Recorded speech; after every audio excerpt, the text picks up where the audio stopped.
Hi, Kashak. How's it going? Oh, it's going well. How are you? Oh, You having a good day? I always have a great day when I'm with you, Jade. Aw. This is just gonna be a low-key vibe stream. We're gonna talk about content creation, what we do, why we do it, and answer questions people have.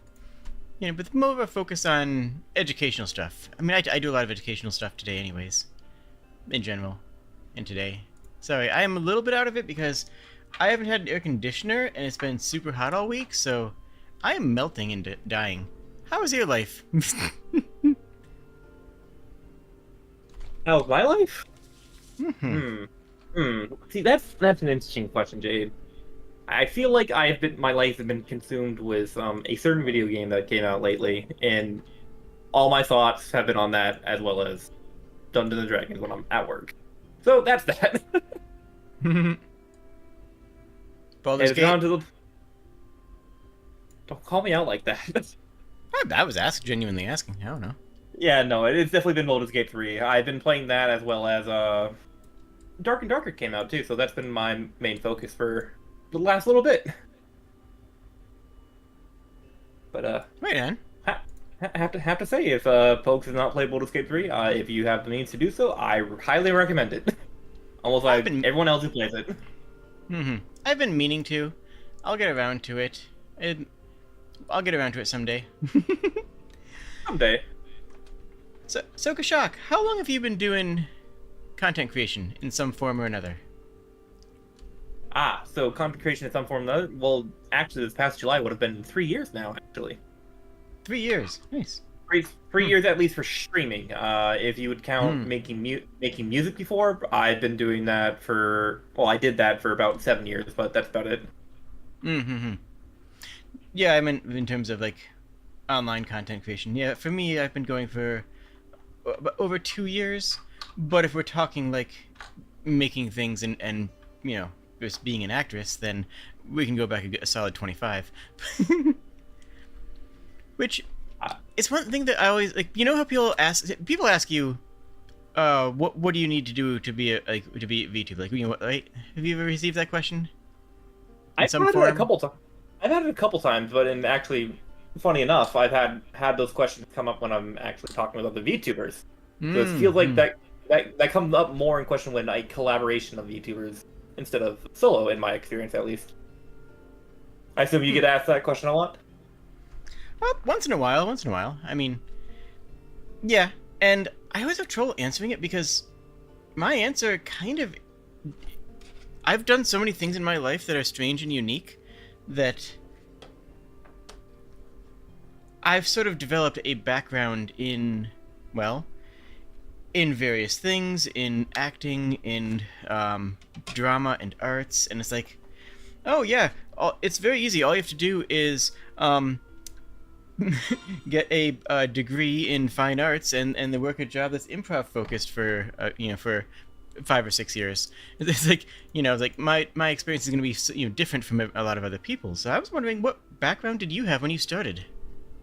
Ah, none actually. I None have to. I whatsoever. None. Twitch was a brand new subject for me. I knew it was there, Mm-hmm. growing Mm-hmm. up, but I never interacted with it. I never made YouTube videos, so Twitch was actually my first online content creation of any kind. Trying Wow. to branch, you know, 3 years ago, at the height of basically the pandemic, uh, I needed a hobby to break up the mundane, and I figured give streaming a shot. And here I am, 3 years later, not 3 days later, 3 years later, and I'm just a kobold on the internet, just like you. Just a kobold on the internet. That is a mood. Yeah, for me, I was an actress for a long time, and then, well, I have this weird thing where I like paying my bills. Like, it's weird, but I'm into it. Yep. And I moved into the tech industry, specifically in tech support. And that was a nightmare job. That was a nightmare job that destroyed my soul.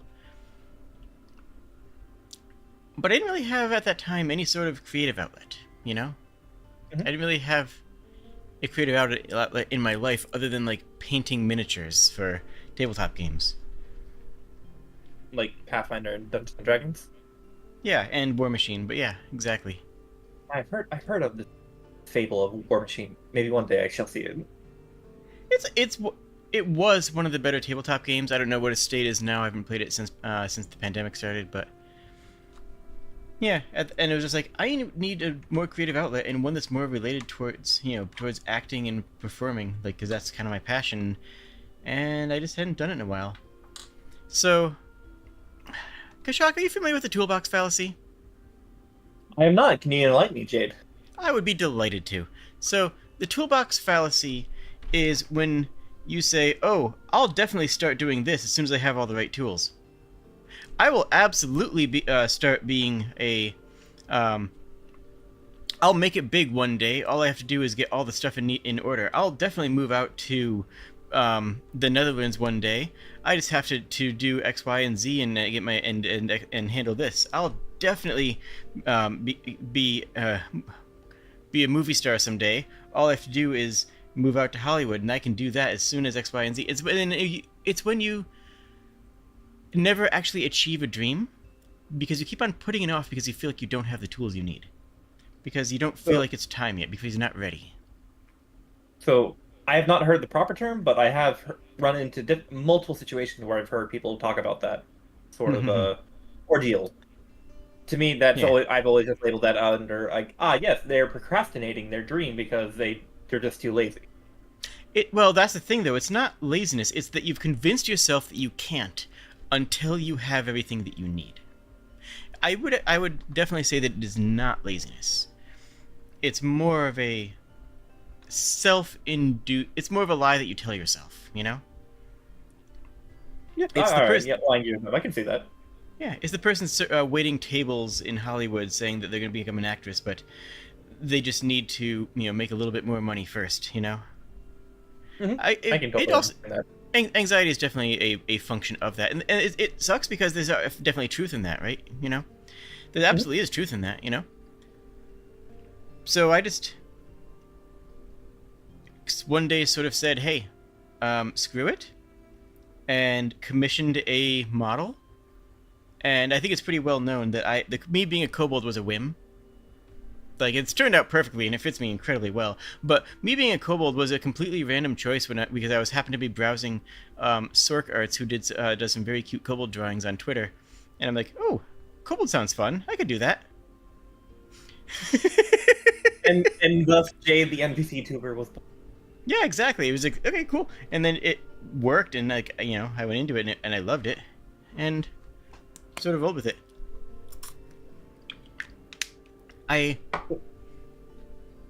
Yeah. So you were just you decided to become a kobold right away. That was definitely not my experience.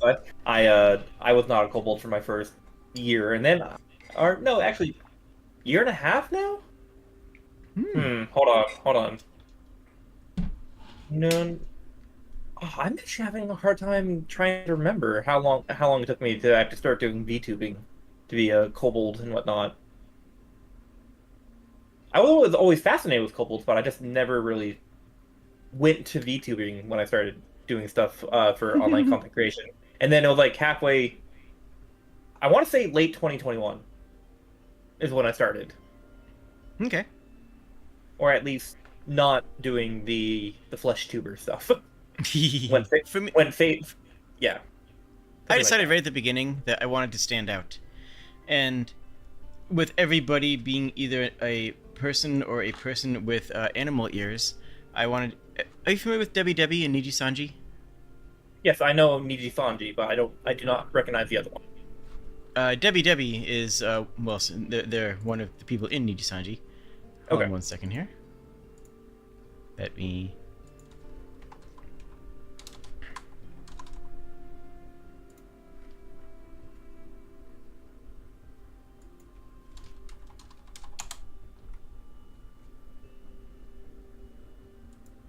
Yeah.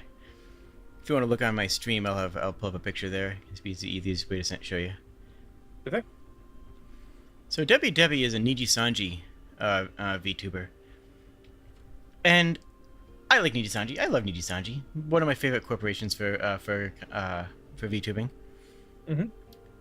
Debbie Debbie stands out. In any collab, in any group setting, Debbie Debbie is immediately recognizable and stands out among everybody else who is just like a person, you know? I would assume they're some form of demon inspired. Yep. Debbie Debbie the devil. Devil, gotcha. Yep. And it's just they're cute branding. But I decided right then, it's like, okay, I want to be a non-human. I want to be something unique. I want to stand out. Yep, Debbie do.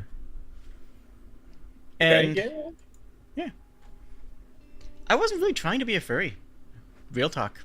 I was trying to be a video game character. I was trying to be, a video game character that was playing video games because I thought that would be a cool gimmick. The idea that I ended up being a furry and falling into the community was kind of coincidental. Like it happened because the furries found me and like, oh, neat. And it turns out it's a lot of fun and I'm into it. that is very similar to my RDL. When I first started being Kobold, when I first started being Kobold, like, yes, this is a fantasy race from my favorite tabletop game that I grew up playing. I did not even want to think, or that's a misprint. The idea did not come to me that a Kobold was part of the Scalies for the furry fandom. Right, and same. And it just also happened one day I raided into someone who was playing the similar game to me. It was a pirate game, Sea of Thieves. And that's when I like, yes, you are now being kidnapped. You're one of us now. Like, oh no. And that's actually so we're very similar. Who was I have to ask, who was your first person that came to you that is from the furry community and saying you're now one of us? Oh geez, I don't even know. Could it be Tuzi? It might be Tuzi, honestly. I've been on the periphery of the furry community before then, but like not really a part of it, but not like active in it certainly. You were on the fringe of it. You knew people in it. You were friends with some people, but you did not personally say like, yes, I am a furry. Exactly. Yeah. When all else fails, blame Tuzi. Exactly. Yeah, blame Tuzi. By the way, this is open questions. If anyone has questions about stuff, I figure we're just gonna, just talk in general. There's no real plan for this stream. Just vibe, talk, and probably talk about tech, is one of the things I wanted to talk about. For we have very different models, you and I. Yes. You are three-dimensional, as I can only move side to side, and people can only see very little of me. Yeah, you can only wiggle. Wiggle. Wiggle. I wish I had hands, but I don't. Jade, you don't understand, like, how many times I have, like, an itchy nose and I can never scratch it on stream. I've yet to see someone do good-looking live 2D hands. Like, I've seen a few people do. Well, usually the people just use, like, an overlay of a hand on a controller and just, superimpose it on top of their model. But, like, I don't really see... Like, Monarch does that. Monarch does that in a way that looks very nicely, because it's actually slightly animated enough that it doesn't look out of place. Yeah, Monarch's controller one is very, very well done, I have to say that. But, yeah, I have true hand tracking. See, I have the means to do hand tracking. However, I don't have an artist that could do hand tracking. Because I mean I have Kobold. I have Kobold hands. I don't know any artist that does, or any live 2D artist, or in rigor, mind you, that does moving Kobold hands. For like, I actually gave up my Kobold hands. These are the hyena hands, just recolored. Oh, yeah. I didn't know that you did that for for this model. Yeah, not a lot of people noticed, but I did that a couple months ago. Luna made the adaptation. I did it mostly for VR, because in VR, these hands feel more natural. I actually have Phantom Touch in VR. I don't know if you knew that, but I do too. I have Phantom Touch too, so I completely understand what you mean. So the Kobold hands with the four fingers were a bit dysphoric in VR, because I have the Phantom Touch, and not having my hands look right was bugging me. So I asked I asked Luna to make some adjustments on that, and some other minor adjustments that people probably haven't noticed. Like the inside of the mouth is a little bit less bright, so it doesn't stand out when my mouth is open, and minor things, just like little tweaks. And I adapted the model, and no one brought it up, but yeah, I have a extra finger. Folks, you heard it here. Jade has 5 fingers. 10 total. On this model, at least. Is there multiple Jade models?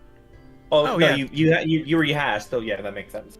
Yeah, I have the other one is just the same model, just doesn't have those adjustments. Plus, I have the Yin, of course, which I actually broke out last week. When you were doing your kiss or pass stream. We actually ended up making it a proper smash and pass, and I just left it as the Yin model. Ah. Yeah. Now, did you do that here on Twitch, or did you do that on YouTube? I did it on the YouTube. I like YouTube. Hot take, I like YouTube. Even though it screws me over sometimes, it has... The horror stories for being on YouTube are better than the horror stories for people on Twitch. You know what I'm saying? Can I make a confession? Yeah, go ahead. I haven't really had a horror story when it comes to Twitch.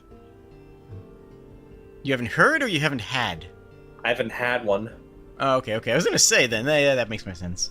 I've definitely heard where people get banned for yes, I breathed and I got banned. I've never had a problem with Twitch.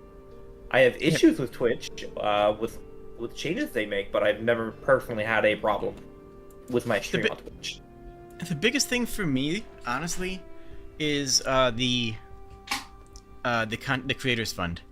A percentage of YouTube's profit straight up goes to the creators by percentage, not a set amount, not a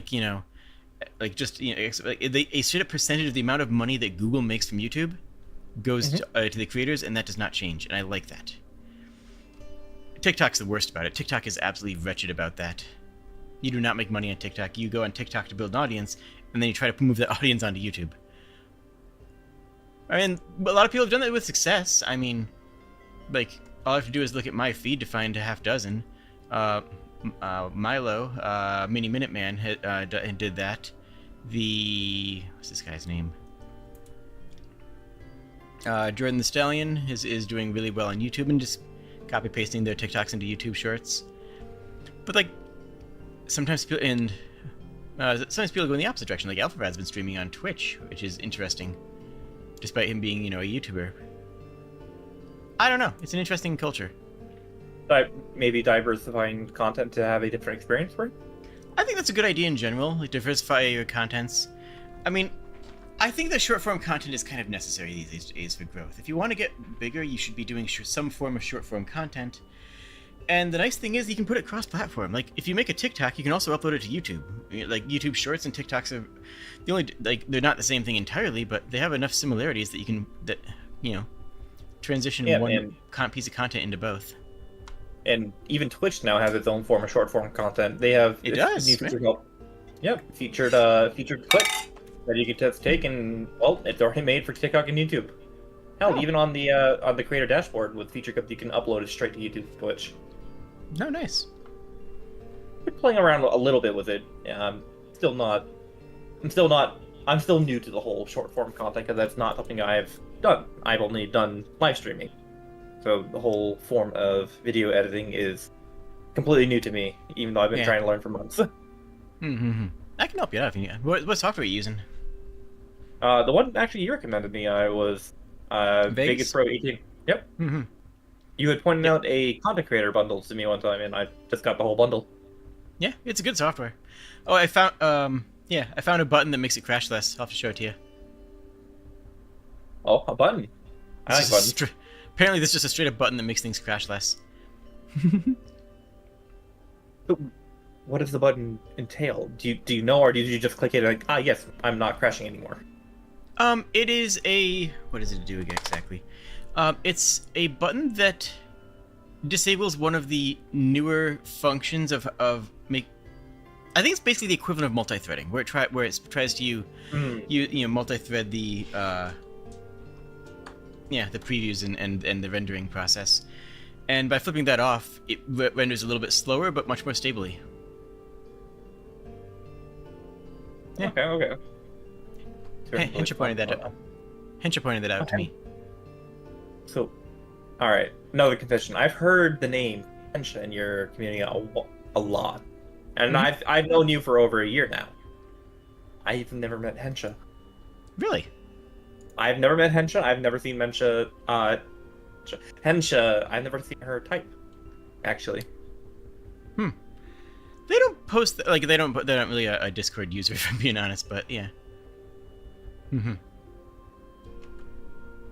Yeah, that's my. They do a lot of my editing.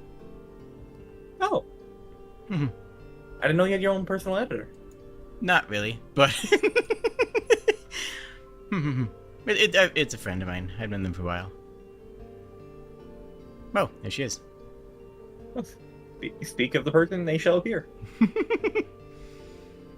But, hello, yeah. Hensha. I've never met you. Nice to meet you. Fair enough. But yeah. The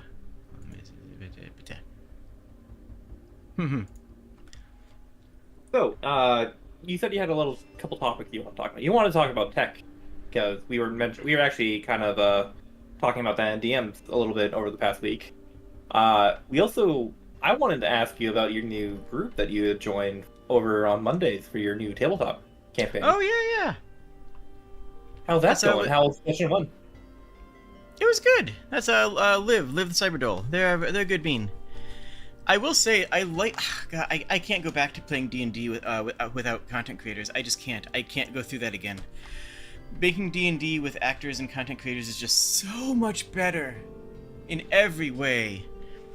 Like, when you're playing with Radical's a good bean. Don't get me wrong. Like, nothing. Yeah. You know, I'm like no condemnation there, but like, it's just tangibly superior when you have people. Okay, let me phrase this correctly. Would the phrase you're trying to say is it's much more easier for you to fall into a rhythm or a groove because they are similar mindset? Whereas I haven't had a single horror story or red flag moment when working with content creators. That is completely understandable. That's I guess how the best way to phrase it is that when I'm working with other content creators, everybody is working to make the best story possible and the best content for the entire event and to make the best session possible.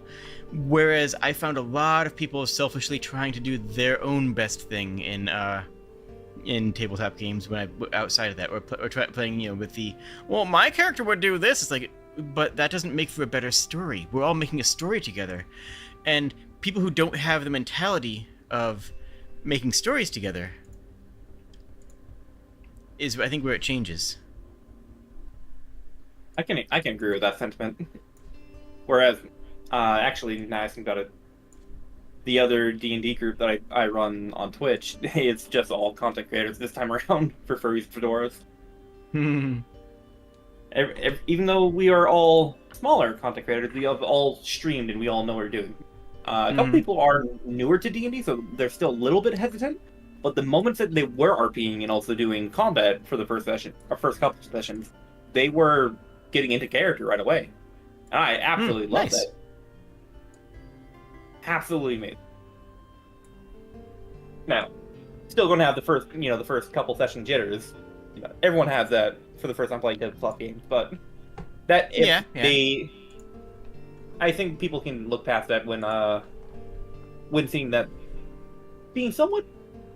I don't want to use the word professional because we are very casual when it comes to actually playing the game, but the streamer side is still coming out. There's still a level of professionalism that's on display. I would say yes. I think that is the right word. Is my hands exploding? Oh, my hands are being super weird. Hold on, I have to ask. You have with your hands. Can you wiggle your fingers? Yeah, individual finger tracking. Oh, nice. That was just a slight distraction part. my god, jazz hands. Is that right? Yeah, okay, that looks better. What was I saying? We were talking about some form of professionalism when Oh, yeah. coming. People who are used to collaborative efforts, people who are used to working and talking to other people, tend to be better at role playing and tend to be better at cooperative storytelling. And when I'm playing D&D, cooperative storytelling is the most important thing to me. Like, that's what I care about, right? That's what's important to me. So for me, I love the experience of playing with people who are content creators, and that's what it is. Both my D&D games right now is the one with Liv, which has, I'm gonna absolutely be called out for not knowing offhand everybody in that session. I am so sorry.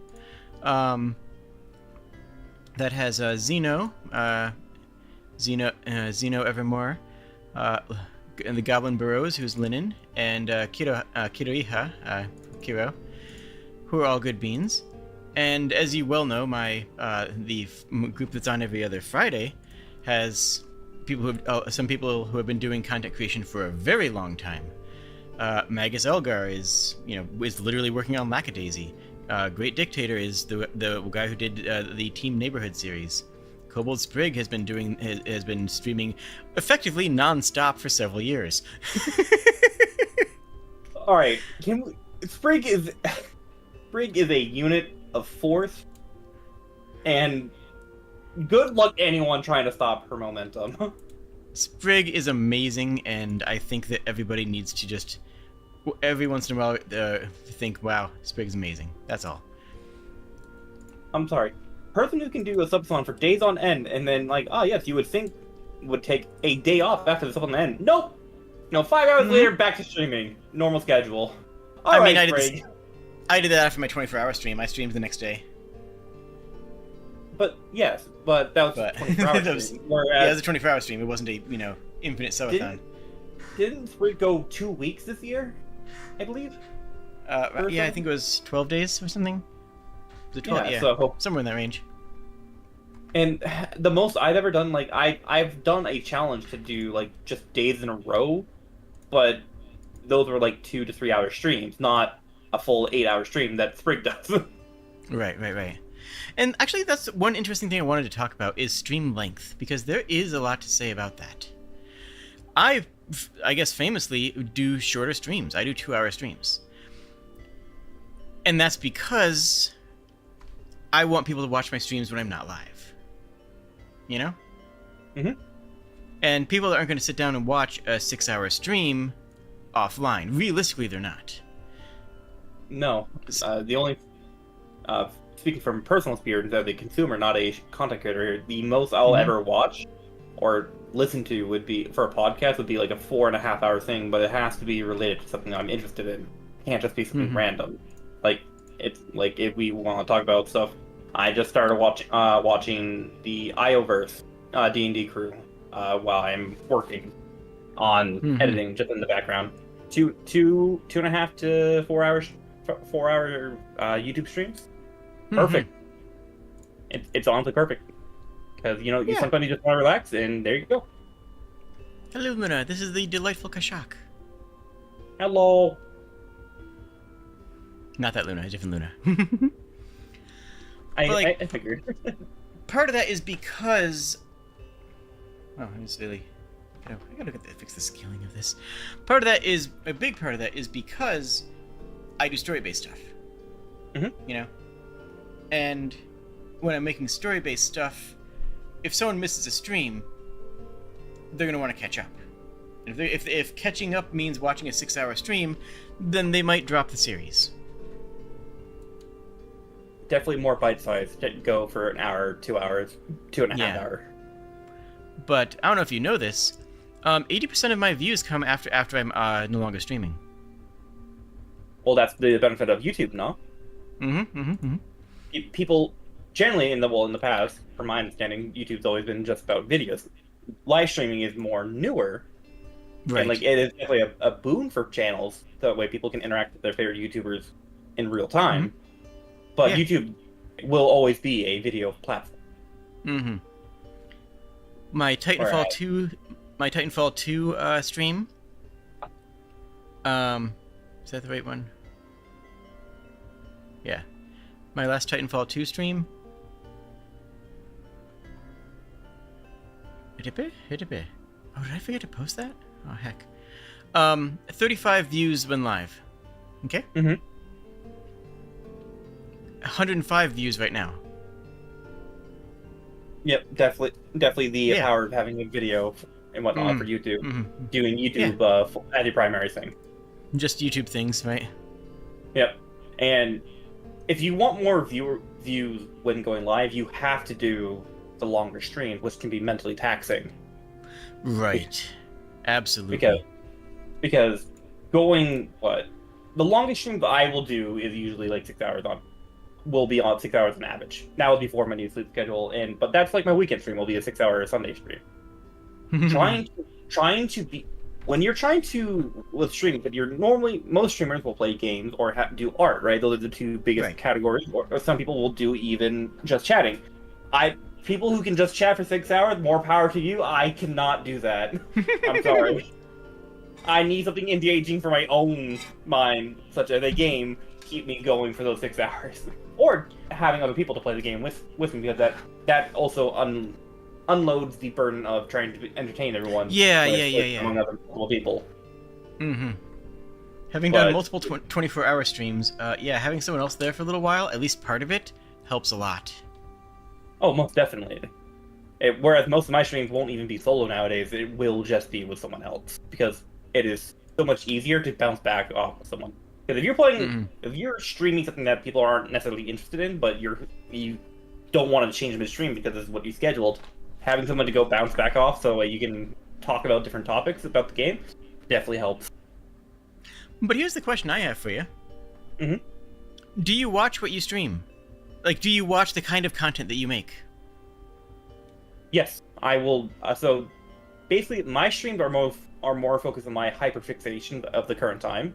So right now, where my two hyperfixations are being Baldur's Gate 3 and Dark and Darker, on YouTube, I have my feed, if I just open up YouTube, will just, for my main account that is, not my not any other account, will just be Dark and Darker, and then some stuff on Baldur's Gate 3, which really sucks because I don't want to watch Baldur's Gate 3 spoilers. Ha, true. Interestingly, YouTube algorithm. Interestingly, I don't. The type of content that I watch is Let's Plays, and in the same type of style I do, but I don't watch streams. I don't watch live content. I don't watch live content much anymore either. It is primarily YouTube. However, I will say is I will watch live streams to see how people interact with other people, but not as much as I used to. That's fair. But like, it's interesting because I am a live streamer, but I don't make, but I don't make content. But I don't watch live streams. I just don't enjoy them, frankly. I would do more videos if they did better, frankly. Now, you mainly do videos when you go on vacations, right? Or take a break from streaming? Yeah. Aside from this a couple weeks ago when I actually took my first ever content hiatus, and even then I had an upload because it's me. But that's other than that, whenever I miss a stream, I try to have a video upload on that day. No, not counting. Oh, sorry. Go ahead. Cut you off. No, I was just saying, not counting shorts and TikToks. Well, yeah, you just post those no matter what. I've seen you. I've seen you go. I need to make a whole bunch more shorts. Now, when you actually, speaking of shorts and whatnot, when you do a short recording session, do you do it just like, I have an idea, I need to go record this right away, or do you save it for one day and like record 5 or 10? So I have in my notepads a script.txt. And that's where you write down all your short ideas? Whenever I have a short idea, I put it in there, and then I make an asterisk next to it when I make it. And I usually post it in my donors parlor, which is where which is accessible for anybody who has donated money on Ko-fi to me. So I also post it there usually. But like, yeah, I just have a scripts.txt I write down there, and then when I finally sit down to record, I usually record 2 or 4 TikToks at a time, and then go into it. Like, you record it, then you'll edit all 4 at once. Mm-hmm. Okay. Yeah, okay. because we record 4 at once, and then edit over the course of the next couple days. That makes sense.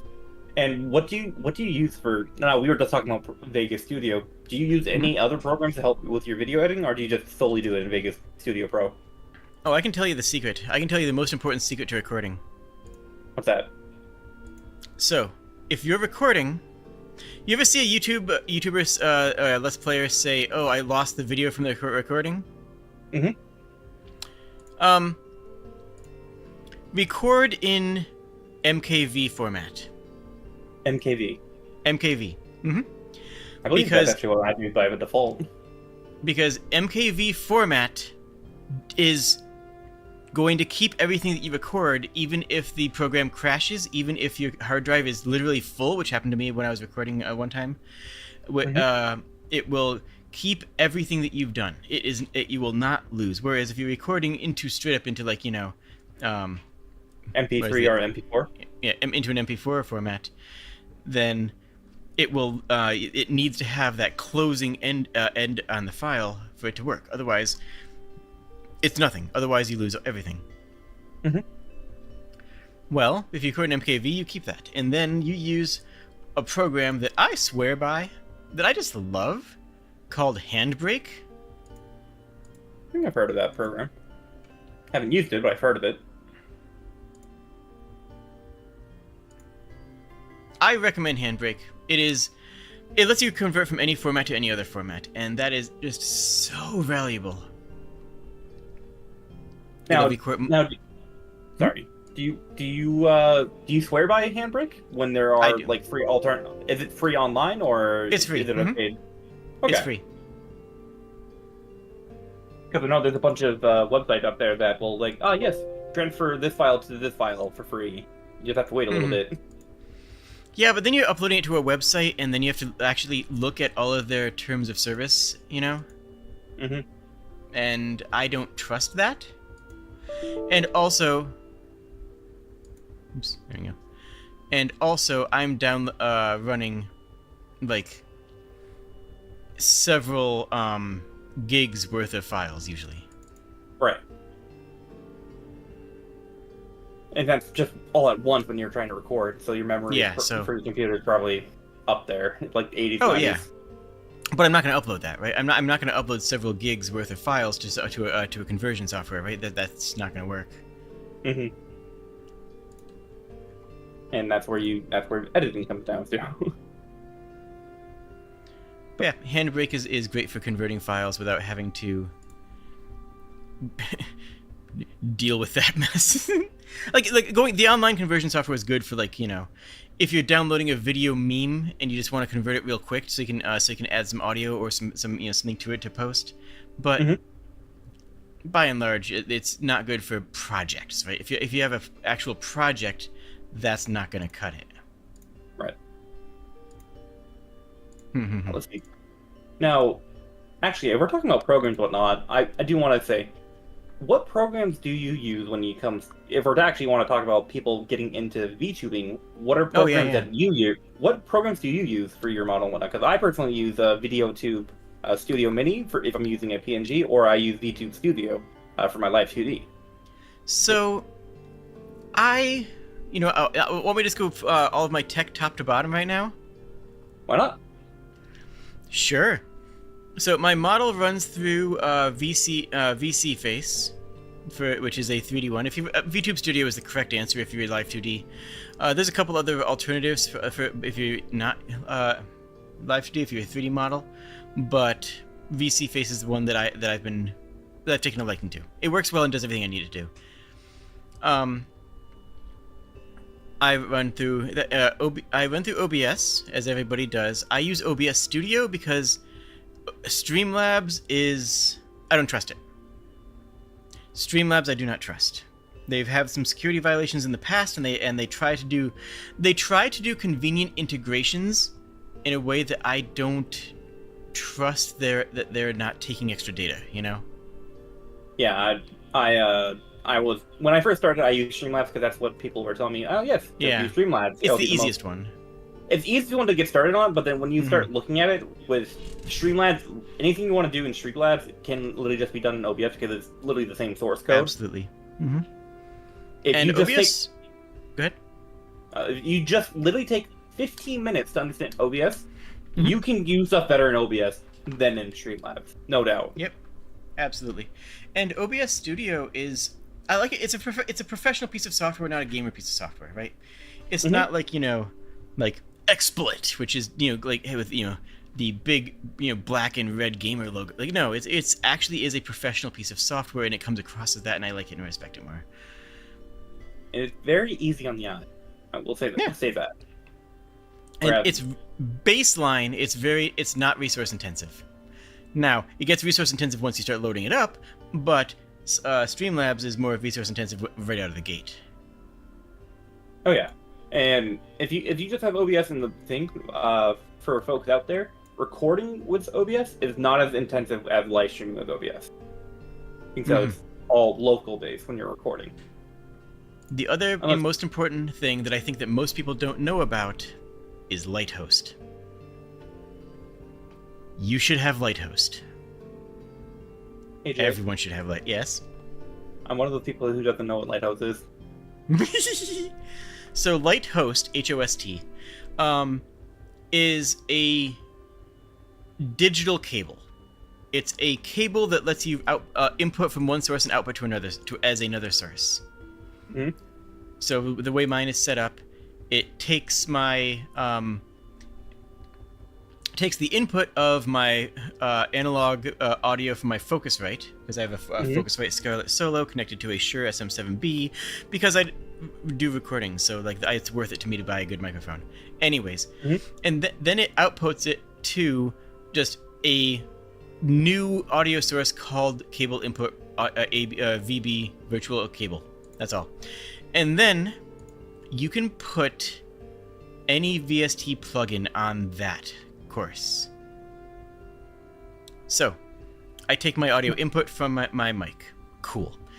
And then I run it into Lighthost, which gives me an audio output as that I can select. So I can just go into Discord and say, "Hey, Discord, use for voice and video, use the cable output from Lighthost." Okay. So I have something similar. I don't have Lighthost. I have Equalizer API for a virtual thing. Or people can even go through a program like VoiceMod if they want to add voice filters and whatnot to that. Now that's a little bit different, but you can. But that's a lot of overhead. That's a lot of bulky programs that use a lot more processing power, whereas Lighthost uses next to zero, and that's again. So go ahead. Well, in its name, light. It's resource light. Exactly. When you're running, you know, motion capture software that's receiving information from an iPhone in running a 3D model in an OBS studio that has how many sources do I have in just this? Hold on, let's find out. 4, 5, 6, 7, 8, 9, 10, 11, 12, 13, 14, 15, 16, 17. Do we want? Oh gosh, are we talking about our live screen and whatnot 5, 36, 37, 38, 39, 40 even. I have 40 sources in OBS right now. Oh gosh, alright. If we're looking at mine, because I have different screen captures, so I have 4 screen captures depending on what I want to try to do. I have different audio captures. I have the different avatar captures depending on what I'm doing, plus also the Twitch integrated throwing system. Also, we can't forget Boogie, but also all the different stuff like my scrolling text for like, oh yes, this person followed, this person donated. Oh, yep. I have close to like 50 sources myself. I believe it. Let me just adjust my music to...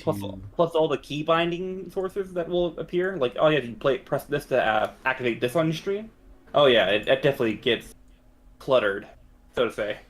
Yep. So the way I see it, the less resources that any individual thing uses, the better. If you want to use VoiceMod because for it, cool. But if all you're doing is trying to run some audio cleaners and some noise reduction stuff, don't run voice mod, because then you have the entire overhead of voice mod with everything else that entails on top of the billion other things your computer's running, and that's before you even get to the game. Which, by the way, games nowadays, folks, keep just pushing the graphic volume. AAA studios don't care about your RAM or your CPU. And let's be blunt here. If I turn down the settings, it looks worse for everybody. Right? I'm not just looking for myself. I have to have the game look good for my stream. Oh yeah, and I'm a big proponent. Whereas I feel like I could upgrade my graphics card for streaming. Right? All the games I run, if I'm streaming, have to be on medium or lower. I try to run everything on high, but I sacrifice my frame rate because I'm probably streaming at 30 frames a second anyway. So as long as I'm over that, then I'll suffer. I'll suffer through 40 a frame rate of 40 or 50 if it means that I can get better images. I have to stream everything at 60 frames. But that's a personal preference. So I will. That's valid. That's valid. Yeah. Now, depending on the game, having lower quality technically is better because it's easier to tell what's happening in the game. Such as a prime example, League of Legends or Valorant, right? There's so much happening graphically in that game. Having actual lower graphics is actually a boon. So that way it's not as intensive. But also, anyways, yeah. Sorry, just to get back on the thought process, inside of Lighthhost, so the question is, why do you have just A to B cable out of that? Well, it's because you can add in the plugins, and I have RX10 voice denoiser, Marble GEQ, vocal compressor, and a vocal cleaner. The star of it is the compressor. Oh yeah, the compressor is a must. Anytime you have a streamer who's not using a compressor, just fix your tech. Like they can only be because of ignorance. Because once you learn what a compressor does, you realize how critical it is to streaming, right? Right. Now I have a question. Do you add any of the filters into OBS itself when you're using your microphone? You know what? I don't remember. Let me find out. Let me check. Because I know if people don't want to use a program, if they're not worried about collaborating with people and they want to do solo, OBS is just fine by itself because they have compressors, they have expanders, noise suppression, noise gate, limiter. You can put your customizable. You can put your VST3 plugins directly into OBS. That's true, but the benefit of putting them into Lighthost and then putting Lighthost into OBS is that then you don't have to change anything. You already have all those same filters set up for Discord, for recording. If you're recording it from using another piece of software, you have that already configured for voice calls. I don't that's the benefit. But you're right. You can put any of them into OBS. In OBS all I have is a gain, a little bit of gain to add on to that. Right. We had a question about Skyrim, but I want to keep this more focused on the content stuff. But we'll do another stream in the future about just chat and streams. As far as it goes, though, I am canonically non-magical. I am a kobold, an NPC. Oh, do it. Do I have to go say what I'm a warlock. I didn't want to study. I'm lazy. Give me my powers. Fair. You want my soul? Take it.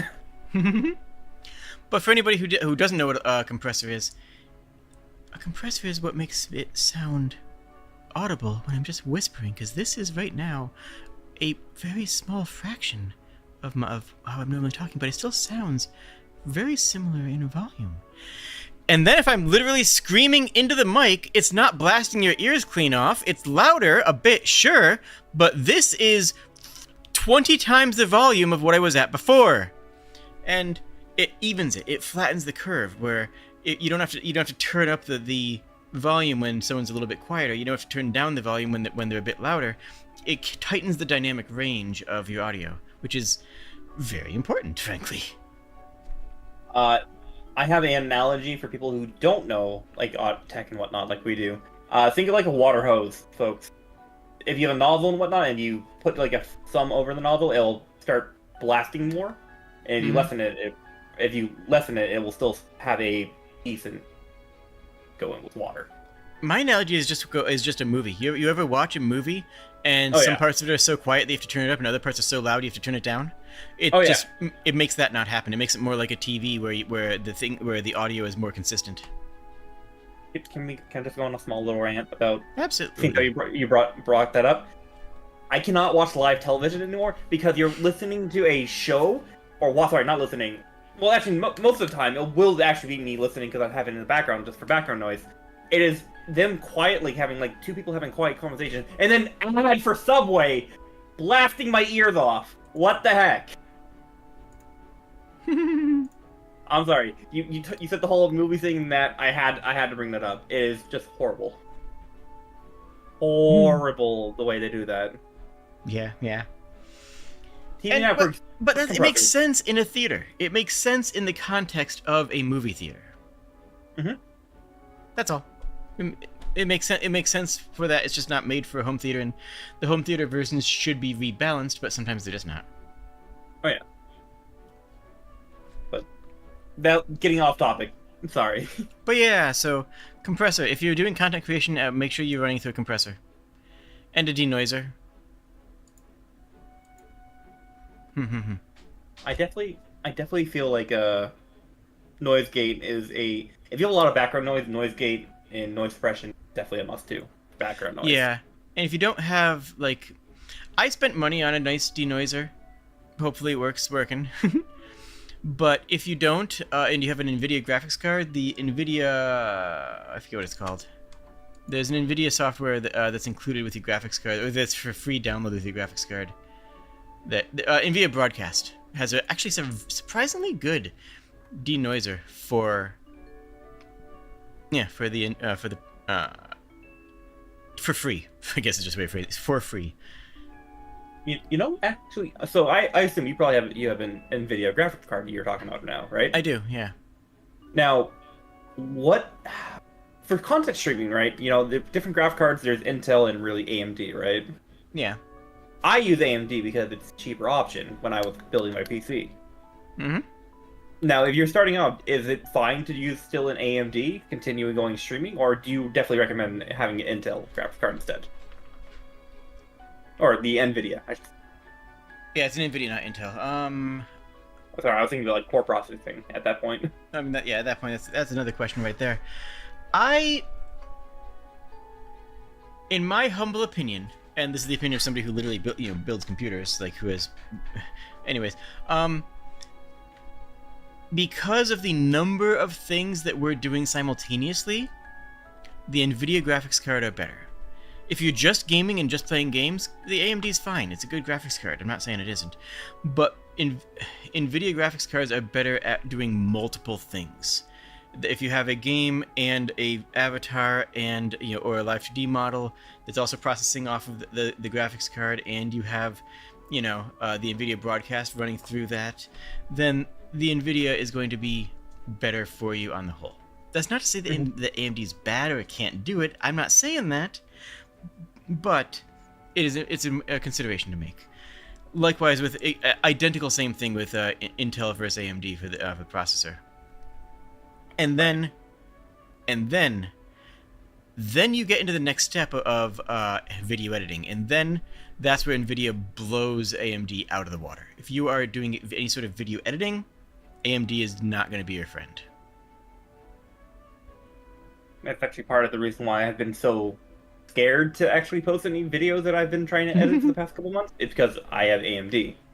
But well, it's just, yeah, that's more a function of it being of the editing process being harder to do and taking a lot longer to render than it is a question of the result. The result's going to be the same, but it's going to be more annoying to get there.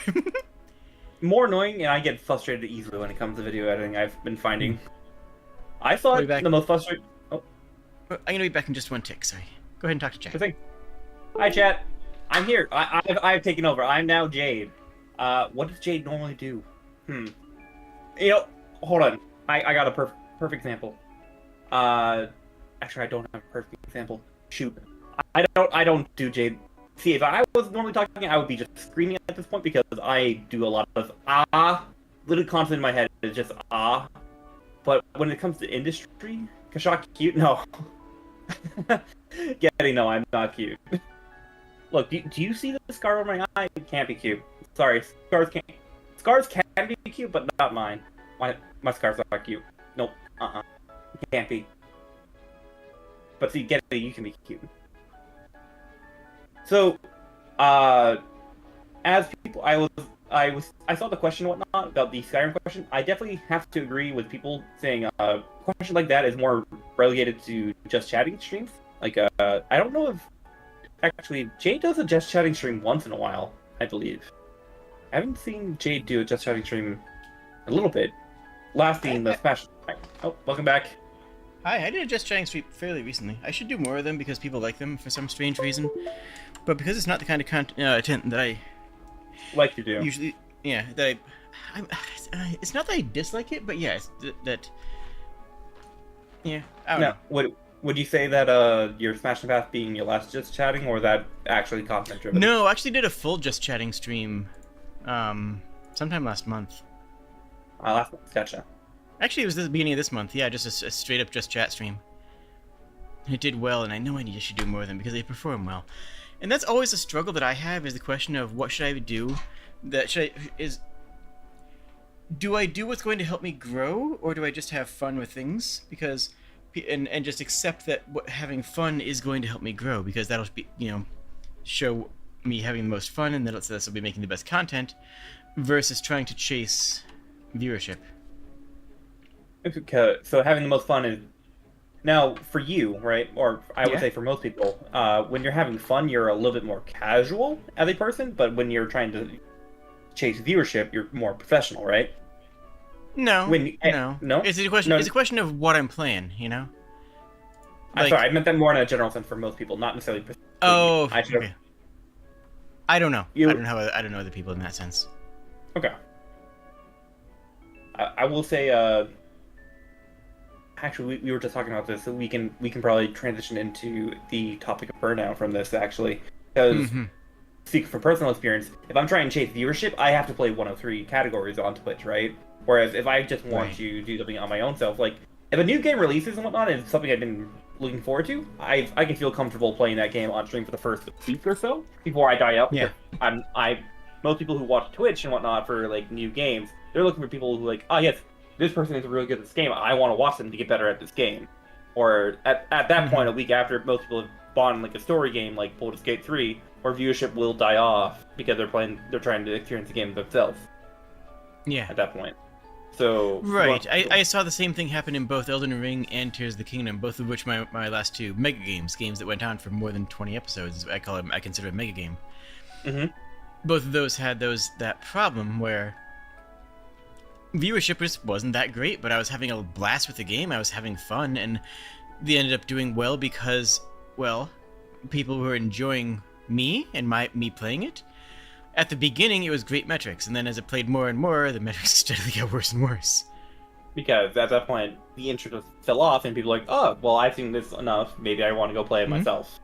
Yep, but the regulars and the people who had been following the series, who want to keep on following the series, both stuck around. And, well, those are some of the best people, but those are not the people who are going to be finding the channel and helping me grow. That's a different thing, right? Mm-hmm. That's not growth. That's just doing it out and having fun. And actually, that's perfectly going into I feel burnout, because I play a lot. The games that do well for me are not story-based games. They're games like MOBA shooters that you can go into a game, you can get out. Okay, I'm not feeling. Go back into another game, into the same repetitive games, basically. Try and learn. So, for example, I am a content creator for the game Super Animal Royale. I love the game. I absolutely love it, my viewership, actually second highest viewership, will come for that game if I ever stream it. But if I play the same game constantly over and over again, it gets boring after a little bit, and you need to try to do something different. And then if you switch categories, people fall off because they only want to watch that one game. So it gets to a point where, like, I streamed a lot of Super Animal Royale when I first became content creator, but I streamed it once this week, and I'm doing it basically just once a week at this point instead of doing like 5 days I was doing before when I first got it. Mm-hmm. And my viewership has definitely dropped because I've been focusing on Baldur's Gate 3. And it's a story game, and most people don't want to watch it because, oh yeah, spoilers for this sort of game. Or well, and let's be honest, story games don't do as well on Twitch as they do on YouTube. Nope, they don't. It's just relative, yeah. Yeah, so your top games will be the repetitive games, Apex Legends, League of Legends, all that sort of stuff. It's games that you can go shoot quickly in and whatnot. So Super MRL, one of those definitely second. The highest actually for people if you would want to go more toward a just chatting category. Have you heard of Marbles on stream? What was that? Marbles on. I have not. So Marbles on stream is actually when I get the highest viewership because it lets chat interact with the streamer and whatnot. It is literally just a marble racing game. People chat's like, oh, I want to join. They put a marble generated into the game for it, and that's it. Mm-hmm. And it's though I do love this comment. You have 10 viewers. What is the scope? Fair, but though I will say two things. Right now I probably have closer to 15 to 20 because of the way YouTube counts it. There's a lot of people who are not currently a concurrent viewer, and I know I'm going to have an extra 80 or so full views after the stream ends. So yeah, it does feel that I do feel that though, and that's one thing I just want to real quick pivot into because someone brought it up. That is a bit different than on Twitch. You have a more accurate count of how many people are live, whereas I simply do not. I've actually had a poll where I had, it said that I had 8 people watching, and I got 15 answers on the poll. 15 responses on a live poll. It's like, yeah, sure, YouTube. so is that the difference between like an active chatter and a lurker here on YouTube? No, what it is, okay, so if you're on Twitch and you lag, then the stream blips and you catch up and you're watching live again, right? Mm-hmm. If you lag on YouTube, then you will keep on watching, but you'll be 4 seconds behind so that you don't miss anything. YouTube prioritizes not letting you miss any content when you lag, whereas Twitch prioritizes catching you up so you're watching live again when you lag. Right. As a result, there are several people who are watching me who are not considered quote-unquote live. And honestly, right now you can check for yourself. If you look on the bottom of your screen, if it says live with a red button next to it, next to the play button, then you're live. If it says live with a gray button next to it, then you are watching the live stream that is currently live, but you are not caught up with the live stream. And those are not count as concurrent viewers. Those do not count as live viewers. So that's why my numbers are always lower than that. And I'm always comparing myself to Twitch users. I'm always comparing myself to Sprig and Tori and these people who are bigger in appearances than I am if you look at concurrent viewers. Right. So for me, I always have this look like, oh, I only have 10 concurrent viewers. Well, I actually have more than that, and I'm going to have more video views than they're going to have VOD views. I mean, I'm not going to catch up with Sprig anytime soon, but there's still more. It's easy to get depressed looking at my numbers because if I try to compare it to people who are on Twitch. I totally understand where you're coming from. If I look at numbers, I get depressed and whatnot because yes, what am I doing? You're always thinking, what am I doing wrong? What can I improve? And well, the most general advice people will give is turn your numbers off. But at the same time, you won't never know if you're actually doing well if you turn your numbers off. So that's true. Yeah. Most of the time, I will never know if I'm doing well or not. I just know if I want to do well because I have my numbers off because I don't want to deal with that anxiety when streaming because then I can't be entertaining if I'm anxious. Or sometimes I can be, but it's more like my voice gets high pitched and I'm freaking out because it could be a horror game, or I'm just I got jump scared or something like that, right? That's completely different.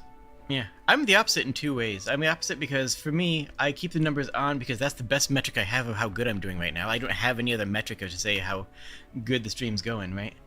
Mm-hmm. And also, I perform better the more pressure I'm under.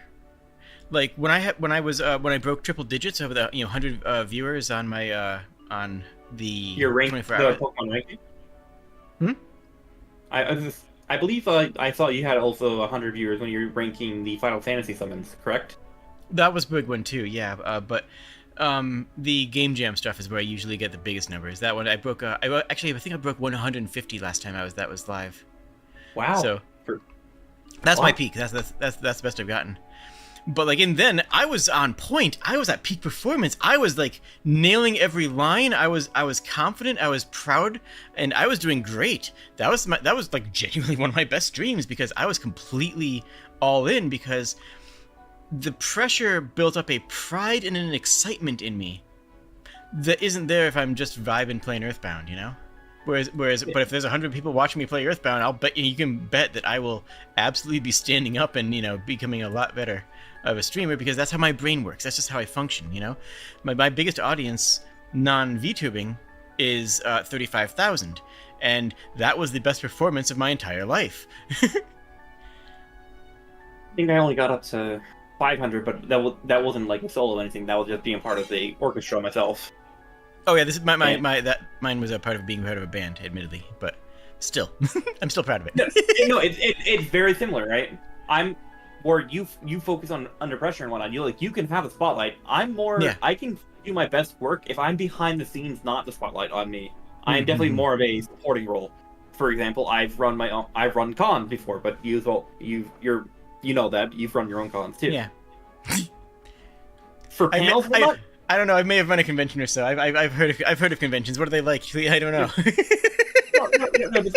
just slightly, you've run your own conventions. I've run smaller scale conventions and whatnot for just local high school stuff or local community stuff. And you try to get me on a panel, I'm sputtering, right? Because I'm not knowledge. However, you put me in charge of a group of people, I will give them tasks and whatnot, and we will get shit done. So I'll stick to the backstage. Streaming is definitely out of my comfort zone, but I'm used to it now. When I first started streaming, but going back to it's definitely easier to have collab with people instead of being solo for me.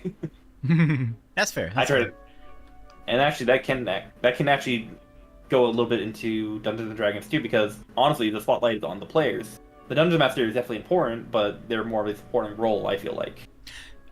I like that thought process. Like, I like the idea of the Dungeon Master as the narrator rather than the main character. It's a good mindset for a DM to be in. Yeah. Oh yeah. Honestly, I should watch more Fillion streams. Fillion, she's the VR chat streamer, right? I've seen clips, I believe. Is that her? Wait, maybe I'm thinking of someone else. Yeah. There might be I'm thinking of someone else. You're right. I was thinking of. I was going to say, that doesn't sound like Fillion from what I've been watching. Fillion is very fast. Airhead is definitely a proper term, but she's very entertaining. Don't get me wrong. Hold on a second here. Who is Finster? That's who I was thinking of. Finster. I've heard the name. Oh. I have to look up Finster. I know who you're talking about, but just to put the face in the name. They started dressing as a girl because of a chat bit, and then and then basically became transgender. And then now they have people like Condale VA and whatnot collabing with them. Because... Finster. Didn't Finster go the chat bet, and then they started doing Omega videos or Omegle, and that was that. Omegle? I don't know. I don't actually watch them. I just watch their clips on TikTok most of this video. If I'm being honest. Gotcha. And yeah, Getty, that's kind of my thing. Like, I know I could do... I mean, I'm dumb sometimes. You know I'm dumb sometimes. But I like to use people's brain, and I like to, give people the information, especially when I'm doing, talking about game design. That's kind of my role. Like, if I have a role, it's playing story games and approaching these streams from the perspective of a game designer. Even if I'm not talking about game design, it's still talking about it with from the perspective of some of that, Yeah. Now, actually, I have to ask if we're talking about Dungeons and Dragons a little bit, and also, tabletop in general, and backstage or spotlight. Do you prefer since you're a player, even a player on streams, and now also you're DMing your own Pathfinder game? Which one do you prefer more? I don't know if I could simplify it down to prefer, but Which one do you maybe not prefer, but which one do you feel you're more comfortable with, as a streamer wise? I feel like I do extremely well in the player role because I can make really dumb things happen and catch the DM and the other players off guard. Because in that place, I'm being more disruptive, right? I am disrupting what's the expectations of the party and the layout of the DM's plans. Whereas when I am the DM, I am the establishment, for lack of a better term. I am the not disrupting the system. I am the system. I'm laying out and configuring it. So while I can do cool things in both, and I think I'm a pretty good GM, honestly, but I think that being an agent of chaos, being in that disruptive role fits me well. Like in your game, when I was playing in your game, I mean, how many times did I make you cry? How many times did I make you cry live on stream? Kashak, how many times? How many times did you cry, Kashak? Don't. No. We don't talk about the Earth Elemental. We don't talk about not even just the Earth Elemental. The Earth Elementals. You had a whole family by the time we stopped. And that sort of disruption is what I like. Is that I can create that sort of moment, that special moment. Whereas if I'm the DM, I'm not creating that sort of moment. I'm creating set pieces. I'm making the set piece, which has to become the moment, and then the moment is how the players interact with it. Does that make sense? Oh yeah, Okay. That makes sense. I mean, I won't lie. I'm a little bit sad. Scheduling is kind of come in the way of that game, but that's a different topic. Yeah. Life happens. But Worst possible time for me too. I'm sorry. Yeah, it happens. It was a fun character. You want to talk about burnout? We keep on getting sidetracked. We'll probably get sidetracked again, but want to try? Yes. Can our little brains stay on one topic? That's the question. Maybe. We only got another 40 minutes, so we better. Well, that's plenty of time. Burnout, yes. I think everyone had experienced burnout in their life. In some way. In some way, work, or with family, or just even try, burnout from sleeping. I've actually been burnt out from sleeping, and I did not sleep during that time period in my life. But that's a different story. Going back to the three main categories, I get burnt out very quickly as a streamer when it comes to playing the same games over and over again. I do not know how people do it, where they dedicate so much time. Like, oh yes, I am a content creator for this game, like I am for SAR, and there are people in just the SAR community alone that will play that game non-stop, 7 days a week. Oh yeah. I don't know how they do it. I really don't. I don't want to end up like Savitz. That's really where I come from in that. Or you're pigeonholed into that where you're pigeonholed category. And if you try to change, you lose out your audience. Like, I have my niche is story-driven games, right? And that's it. I keep that niche broad because I have seen content creators, I have known content creators who do a game, whether it's SAR, whether it's Hearthstone, whether it's whatever, and that becomes the game that they play. And the moment that becomes the game that they play, you have the potential to grow your audience dramatically, but you also can't change, otherwise you lose the audience that you've gained, or at least a big chunk of it, or enough of it that it can affect your income. And isn't that the reason why different YouTubers or just content creators in general will create like a second stream or a second channel to explore that variety, where their main channel will say that a game, or their main stream will say a game, but they can at least get rid of the burnout a little bit by creating content elsewhere to explore, right? In some cases, I'm more familiar with with YouTube, where you have people make a separate channel for video essays and one for streaming, which I'm going to be considering making soon because I want to do more video essays. I have a lot of video essay ideas, and I enjoy watching video essays, so it's a good fit for me, I think. I have a lot of cool ideas that are going to be good in essay format, and I don't know if I want to put them on this channel. I might make a new channel specifically for them. But for me, part of it is you have to have hobbies outside of streaming. If all you do is play video games, don't become a streamer, because you will you'll have to do something else to relax, you know? Like, I play video games, and I play video games when I'm not streaming as well, but I also go hiking, but I also ride my bike, but I also go out to the hot springs, but I also, you know, like, watch, you know, DuckTales or whatever. I do a lot of things in my life, and burnout happens when you only have a couple of interests, and you overload yourself on those interests, you know? Mm-hmm. You can't just have repetition in your life. I mean, some people thrive on repetition, and that's great for them, right? But the average but even then, it is good for them. But even in those situations, that person has to have something else to fall back on that they enjoy, that can relax them. That isn't the same thing that they do when they're in a stressful situation, i.e., streaming. Because streaming is stressful, right? In some sense, it is stressful. It's relaxing and comforting, but it's still a lot of work. It is absolutely a lot of work, and people who say streaming is easy, okay, you stream then, okay? You have the anxiety where you're starting off as a streamer. If you don't, like, a different part of streaming, right? Social media. You need to have a social media presence if you want to be grow as a content creator. TikTok, Twitter, whatever social media app you want to have. Like Discord server. Discord's still social media, even though it doesn't really feel like a social media to me. Yeah. Discord's weird.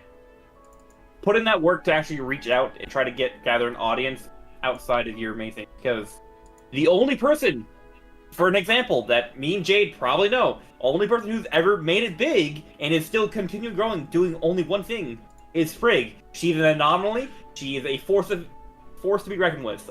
She only stays on Twitch, from my understanding. Maybe a few YouTube videos here and there, and she's consistently growing. I mean, I know different people than you. I'm saying without a. Necosaurus is another example.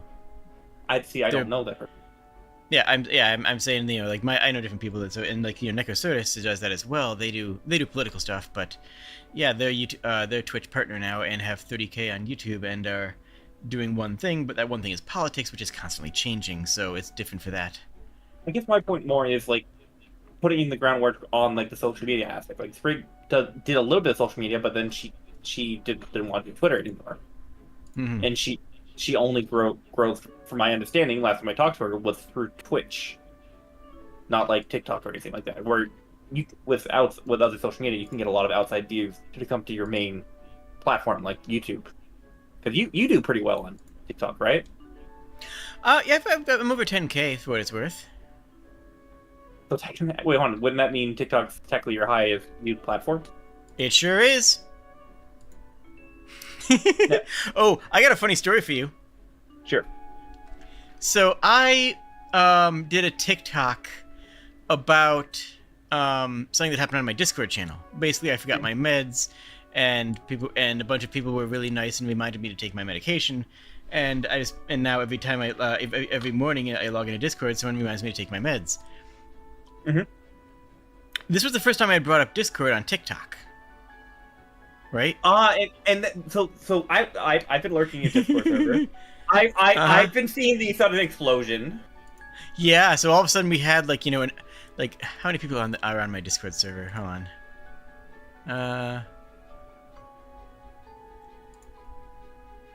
149 people online, plus X amount offline, plus another 171 offline. So. Yeah, so the people online in your server is more than the people in my Discord server combined. Online and offline. So we got an extra 60 people after that one TikTok, and my mods were freaking out, like, "Oh my god, what's happening?" Because I didn't think that was going to happen. I didn't notify them. So I just made a TikTok about what was going on, and everyone was like, "Oh my gosh, this sounds like a cool Discord. This is comfy to be in." And then this guy flooded in. It was like, "Oh, panic!" My mods were absolutely livid with me. Like, "You need to warn us before you do this." I'm like, I didn't think it was gonna be a thing. Never mention the Discord on TikTok again, unless only once per month, and you have to make sure everyone's awake. Nah, I'll mention it again, but I'll make sure my mods are conscious of it.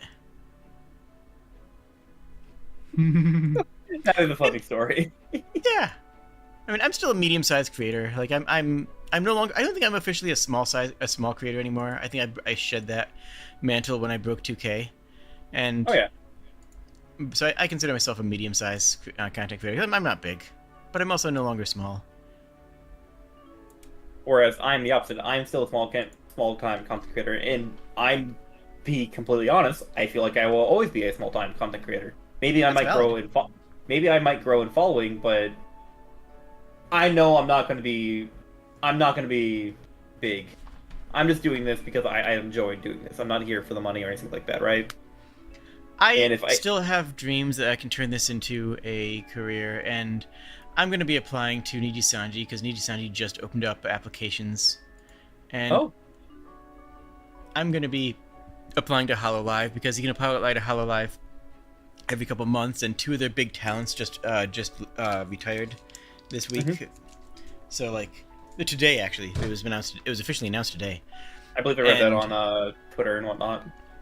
I mean, so they have an opening for an older talent to step in and where Vesper was. So you know, Hey, maybe that could be can- you. yeah. But and that's honestly, oh, excuse me, I have to sneeze real quick. I'm gonna mute my mic. Because you're tight. Sorry about that. I think it's still very aspirational for you to have that dream. Mhm. I did have that dream when I first started streaming, but honestly, the more I got streaming, I feel more at home being a smaller streamer. I don't know if I could, I guess, quote unquote, have the fame if for someone who makes it big. I don't know if I could live that my normal life after that point. Mhm. So my wish is to stay small. And if something happens, something happens. But I don't think I could Yeah. ever make content creation my actual main source of income.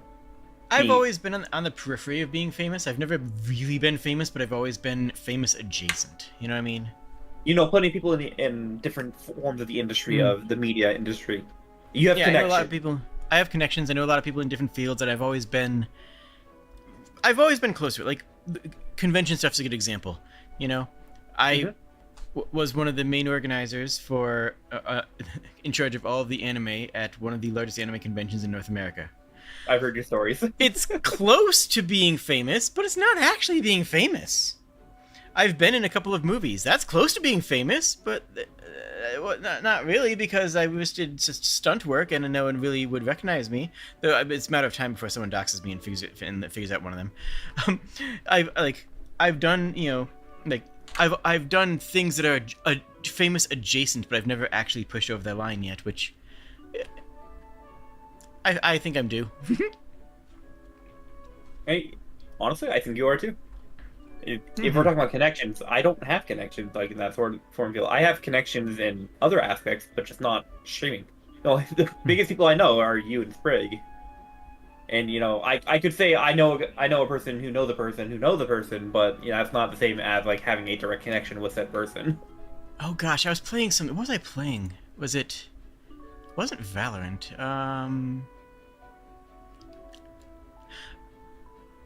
Speaking of Valorant, we should play Valorant again soon. We should. I actually watched my first Valorant tournament ever today. How did the match go? Yeah, it was pretty cool. It was EG versus someone who I've never heard of, and I voted for EG because I'm familiar with them from Dota. Right. I think maybe it was just. Dang it! What was I playing? Someone recognized me. Someone went, "Oh my God, you're the Jade the Kobold." I'm like, "Hi." I think. Wait, hold on. No, I recognize this. I think it was Valorant because I was with there. I think it was you, me, and it's been a while since I played with a Thrash. I think it was you, me, and Thrash. And it happened. Okay, I think that did happen once, but it happened again recently though. And we haven't played recently. Very recently. Ah. Yeah, and it's just like, whoa, wait, what? People recognize? So that was just like a real wake up, like, hey, wait a minute, I actually am being recognized for things. Cool. I'm only. I will get that, but that's definitely in the only in the Star community. Like, people will see me in the lobby, like, oh hey, I know you. But People that's have- because People use the word popufur about me, and I don't entirely know what that means, but it doesn't feel so- like a compliment, but I think it's supposed to be. so it can be both a compliment and a derogatory term. A popular is someone who's popular in the furry community, who their persona is popular. Well, that itself is both complimentary and derogatory right there. That, like, full stop, right? It's already both. Yep. Everything in the furry community is double-edged. I have been finding out. I wouldn't say it's a backhanded compliment, Getty, because there are genuine, like, good pop out there. For example, I know, Rail the Protogen. Extremely popular. Chester's pretty cool. Yeah, Chester. And these are, at least, well, then you would have to know Chester more. From what I can see on social media or in their streams, they seem really respectable. Now, I have no idea what the behind the scenes is because, frankly, most people shouldn't know what's going on behind the scenes for streaming because that's the business stuff. But yeah, I mean, that's kind of what the point of the stream is to pull it back curtain a bit, you know. But yeah, I'm surprised we haven't gotten more questions. But yeah, I met Chester at Denver? No, you went to MFF. You went to MFF. It was MFF, yeah.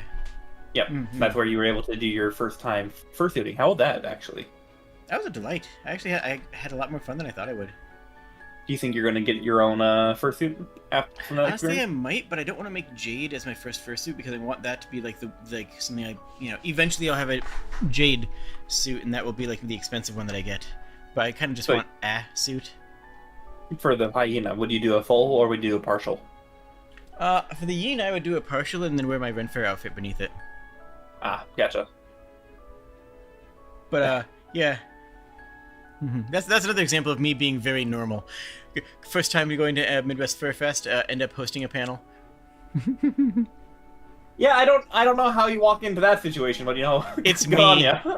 It's me. This is just my life. This is just how I live my life. I almost had was working for Ferality too. I don't think I've ever talked about that on the channel. You've mentioned it to me, but yeah, I don't think you've ever actually talked about it live. I actually had a second interview with Ferality. I didn't. They ended up going with someone else who had I think I honestly went with someone else who was more into the furry community than me because I just simply wasn't. But it was for project management for the event, and well, with my background with conventions, I figured I was a shoo-in. Right. Shoutouts to Alafox, cool dude. Anyways, what's up? So, well, you're up. I don't know. That was just the first thing that came to mind. Hi. Hi. So, we were talking... I do want to go back a little bit on Burnout, right? Because we did get distracted, let's be honest. As expected. We did say that before going in. We all knew it was going to happen. So, Remedies? You mentioned you were mentioning, like, hobbies and whatnot, right? So, what would be your advice to people who want to be newer streamers, newer content creators, newer YouTubers, so that way they don't get burnt out trying to make it big in their first month? Have fun. Because my advice is to don't stream like your favorite streamer. Stream like yourself. There's a quote from the master of the martial arts that I do, where he just says, "Don't try to move like me, try to move like you. Try to do what I'm doing the way your body should be doing it." It's a good mentality for martial arts. It's, don't try to copy the movement, try to copy the effect, and anyways.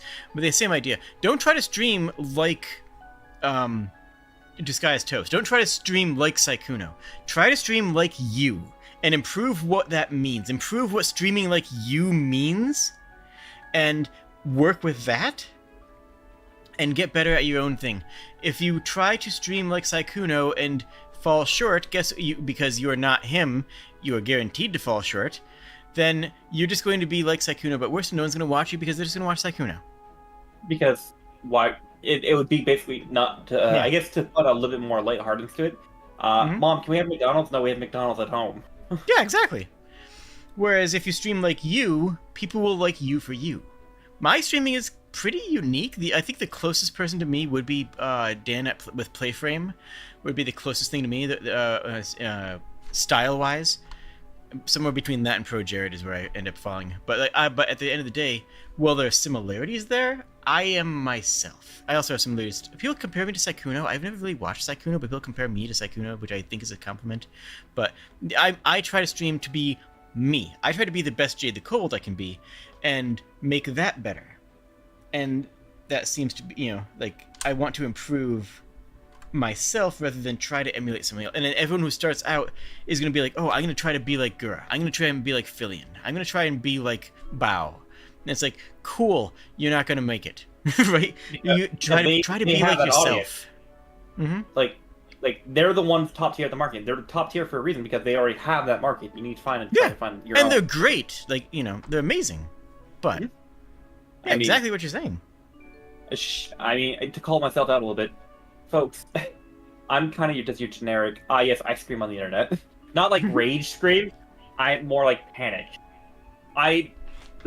And that's part of the reason why I think I'm going to be smaller, because me just being me and not putting on a character is just me being a panicked person.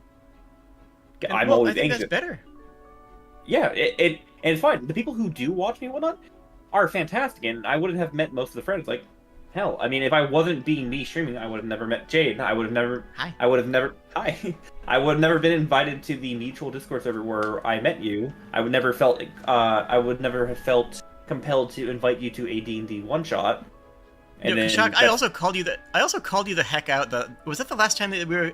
That was a while ago. I still remember calling you the heck out last time we did a collab with just the two of us. Do you remember that? It was the first. It was the first time I did a collab with just the two of us. When? Do you remember that moment? Oh, are you talking about during the Magic the Gathering when we made a deck together? We were talking the way we're talking now. We were just kind of vibing and hanging out. Then we hit the live button, and you went into like a Kobold streaming voice and like this. I'm just like, Kashak, what the heck are you doing? You okay? You have something caught in your throat or something? I mean, that's literally just that's not necessarily a streaming voice. That's just my character voice because I'm playing Kashak. Yeah. That's my D&D character. That's the voice I use for D&D. But you went into a character voice instead of yourself, and it was just materially worse, to be blunt. And oh yeah, I'm just talking like Kashak and whatnot. It's literally just Budget SpongeBob. I'll be right back. Am I wrong? I don't think I'm wrong in that. It was a while ago. Kashak had just left season. Right. I believe so. Yeah, I believe you're right, Getty. I don't know. Therefore, I must scream. Yes. I was a very quiet person, and then when I started breaking out on the internet, where I could actually be myself, the first thing I thought to do was just scream. And there's plenty of people who just scream on the internet, Getty. I'm just a kobold who goes off. I'm not the only kobold who screams. Jade, I exist, therefore I must yip. See, that's actually something I don't do. Like most there are some kobolds people that will yip, like big YouTubers like Tactics, right? Tactics constantly yips. I believe while I'm over at Typical Gaming Guild, welcome back, yips. Rick the Bard yips. Me, Jade, and Rig, we don't yip. I mean, my yip is my laugh. But that's fine. It's not, but it's not actually making the sound yip. Right. I will be honest. I don't know where that came from. I've never seen any, because I'm a kobold who comes from playing tabletop RPGs. Never seen a kobold yip outside like the internet kobold. Yeah, I don't know where that's from.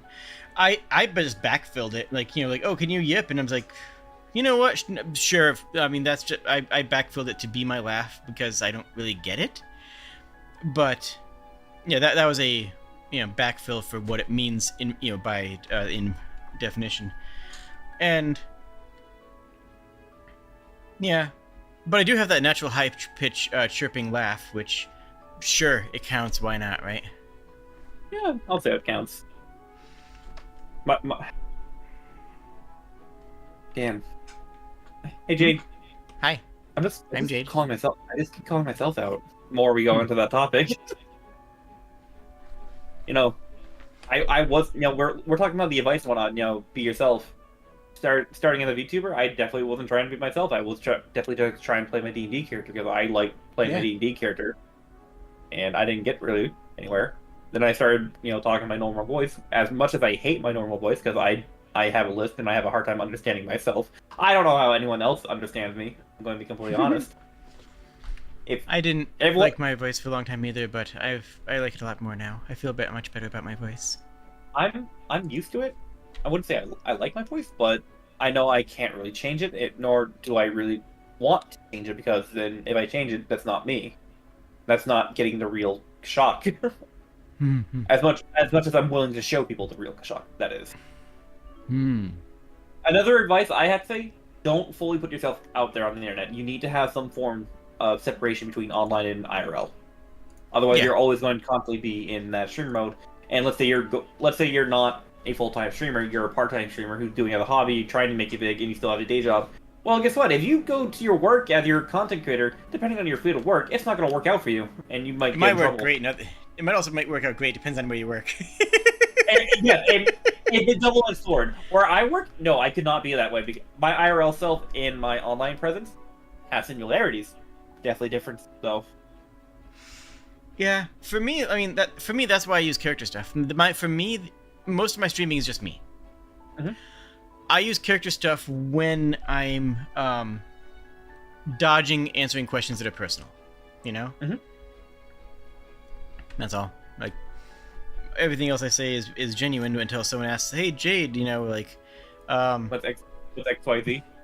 Yeah, what's XYZ? And my answer is going to be, you know, like a personal, like if after something personal about myself, it's like my answer is going to be a Kobold answer, because I instead of waffling, it's like or going like I don't really feel comfortable answering that. Instead of like going that, I can just answer confidently and say, I am 98 centimeters tall, you know, or like, yeah, I am 123 years old, you know, like I have an easy out with that without having to either ignore it or waffle about it.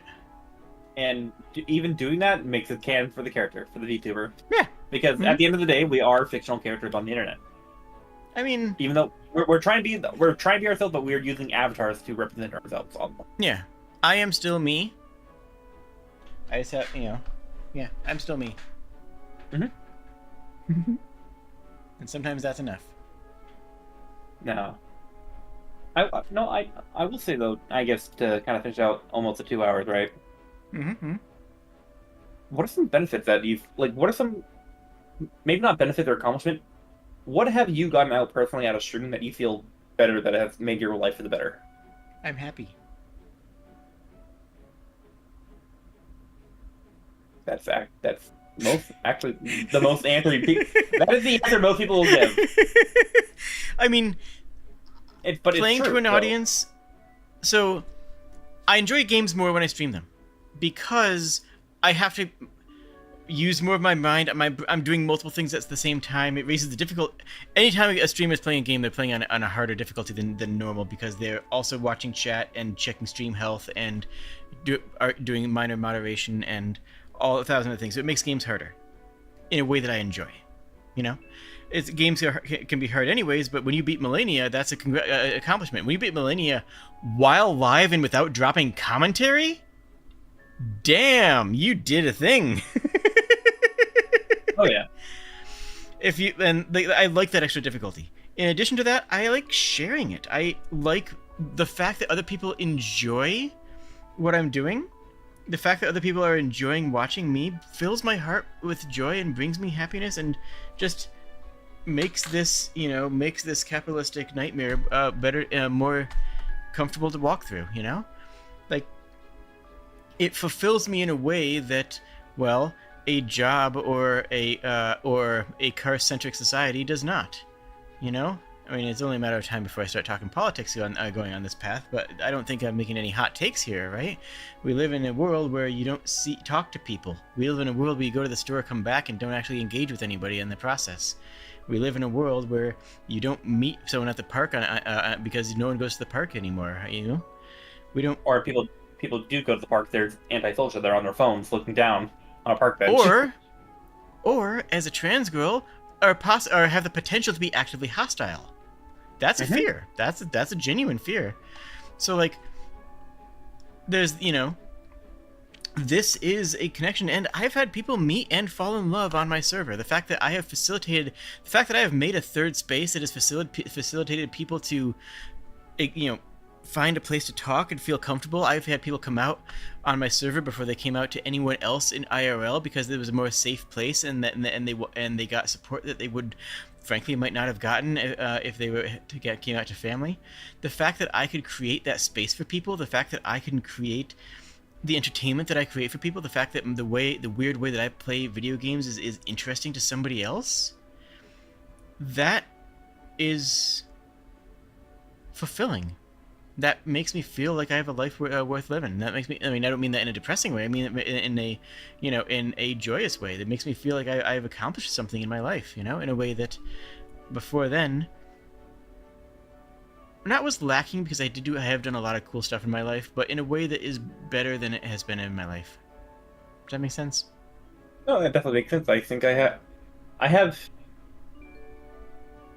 don't know if I would say streaming has made my life a bit better, or to help fulfill it, live a fulfilling life, but it's definitely enhanced it. I would have to say, or my main goal for streaming, right?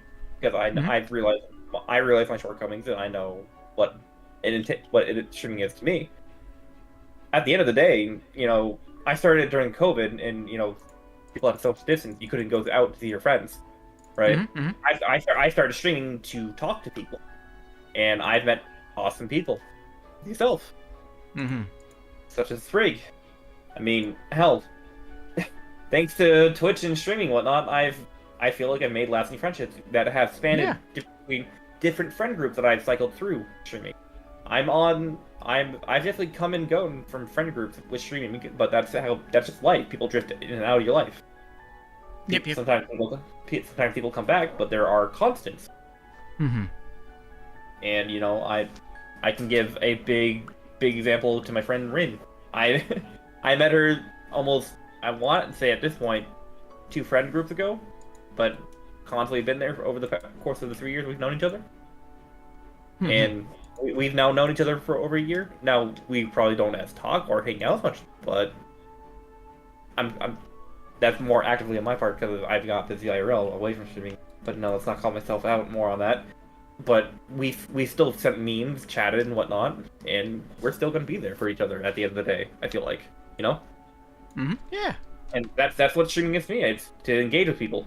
As getting that point, you go out in public, you don't want to engage with people, and you hope people don't engage with you. Perfect example why people probably spend a lot of their free time online, because they can feel safe to engage with people and whatnot.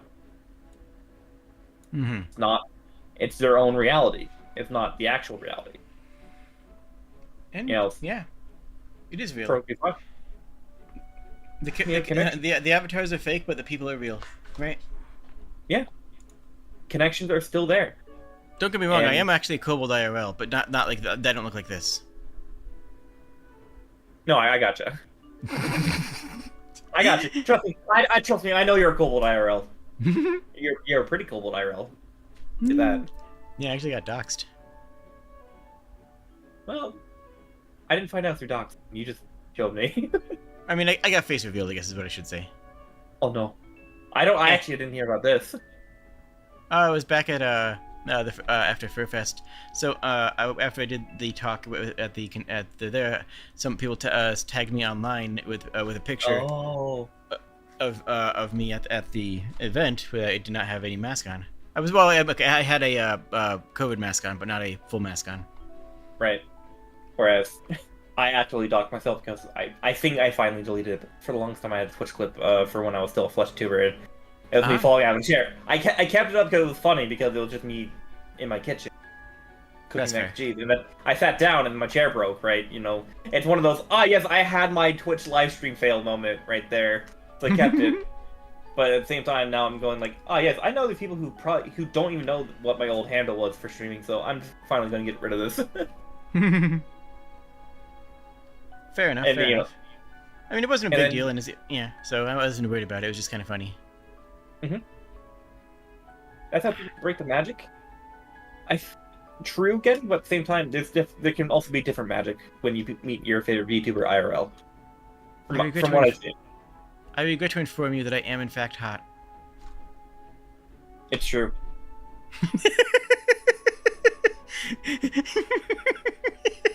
I think, you know what, I think that's a great... I think we end on that. I think we end on that. Okay. Any closing thoughts, Kashak? I like pie. Fair enough, fair enough. This is closing thoughts. I feel like there's still stuff we could we could probably make this into a part 2, like talking about industry, because we did go off topic. We did go off topic, and maybe we can bring in some other people. Who knows? Maybe we could make this a regular thing, like once a month or twice a month, something like that. Maybe. But I can get behind that. I did enjoy this today, even though I didn't stream this personally. I still enjoyed it because I'm still being a content creator, but I'm doing it with you. And I think collabs are fun because you get to hang out with your friends and also do what you love. Yeah. I am melting and perishing. I think I am going to go fall into a stream. Actually, I don't even know if I want to walk all the way to the stream. I might just fall over and just... Hey, you know how you shouldn't drink liquor when you're freezing to death because it'll lower your core temperature? Yeah, I saw that. I meant to yell at you about that. Yeah, kind of worked. I didn't die, but I'm gonna die now. Probably not. I don't know. I'm streaming tomorrow. What am I doing tomorrow? I don't even know what I'm doing tomorrow. You have to do Earthbound, I believe. Is it Earthbound? Oh, I need to grind for that off stream. Heck. Yeah, you're right. You need to grind Earthbound? Oh, no. Huh? Oh, yeah, it's apparently a grindy game, which I did not know going into it, which kind of sucks.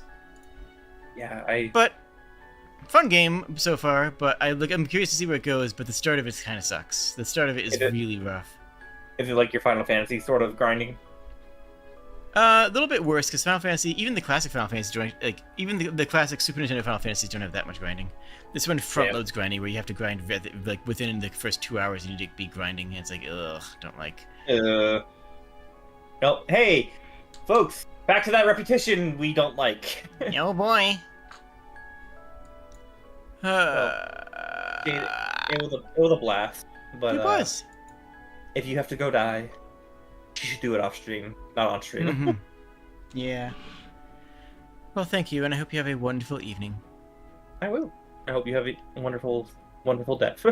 Wait, that sounded wrong. No, wait.